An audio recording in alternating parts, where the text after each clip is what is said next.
Kanyang bibig. Sa taglay niyang kulit, tsak ika'y mapapaibig. Ang bibi mo at ang bibi ko. I love you! Love you, pare. Bibo!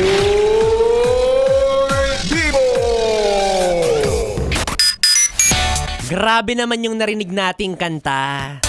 Talaga namang ipaparamdam sa'yo na in love ka. Oh! Sana all in love. Ano ba ulit yung pakiramdam ng in love? Hindi ko na kasi alam. Yung pagiging in love, hindi na sa akin tumatalab. Tuyong-tuyo na si B-Boy. Ay nako, pero kung tutuusin, alam to ng mga yes friend natin na single, no? Na wala namang problema kung mag-isa ka. Oo, masaya naman maging single kahit papano.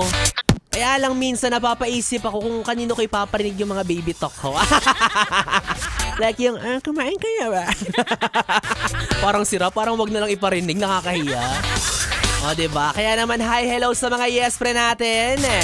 Na sa mga oras na ito ay kagaya kong nanghihinayang sa mga kaya mong gawin bilang jowa kaso walang nakikinabang. Sayang naman!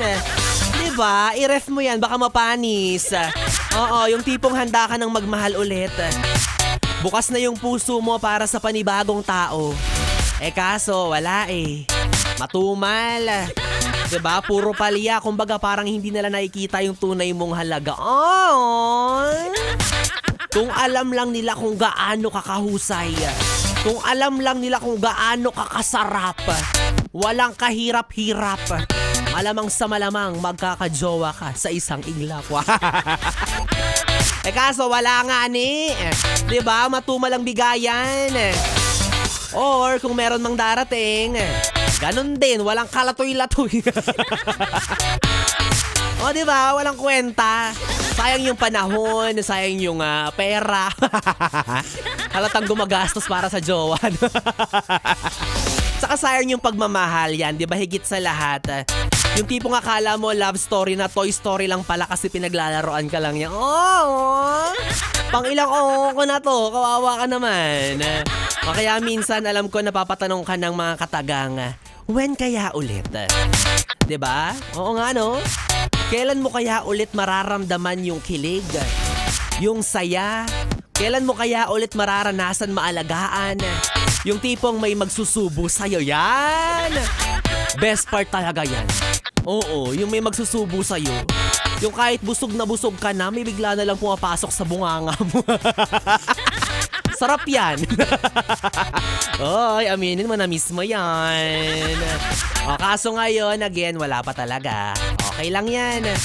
Oo, yung tipong kahit anong subok mo, halos umabot ka na sa pakikipagkilala sa kung sino-sino, di ba? Yung akala ng iba, desperado ka na. Hindi mo pa rin matagpuan yung masasabi mong tao na talagang nakalaan para sa'yo. Oo, malungkot man isipin, pero kailangan mong tanggapin na walang magagalit sa'yo kapag hindi ka kumain. Oh! Diba? Ang sarap sa feeling nung, hindi pa ako kumakain, baby. Tapos magagalit siya, sinuntok yung pader. Diba? Sabihin niya, ba't di ka kumakain? Di ba binili na kita na huwag ka magpapalipas ng gutom? Diba? Ang sarap sa feeling nun. Yung talagang merong may malasakit sa'yo.